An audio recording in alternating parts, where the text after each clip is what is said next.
Deddy Mulyadi mengantar Dede Riswanto, saksi kasus Vina, untuk meminta perlindungan di Lembaga Perlindungan Saksi dan Korban atau LPSK pada Selasa 23 Juli 2024.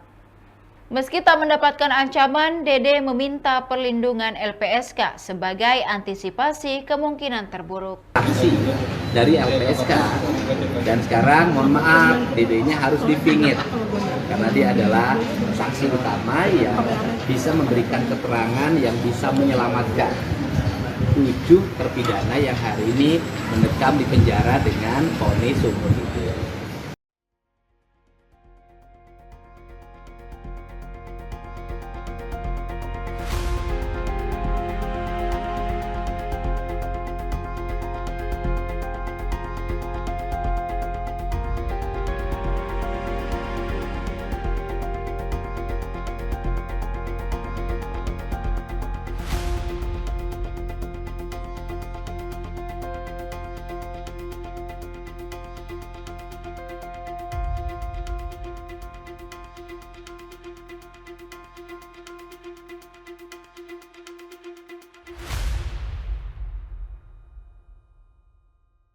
Demikian Tribun Timur Hot News kali ini. Saksikan berita lainnya hanya di kanal YouTube dan Facebook Tribun Timur.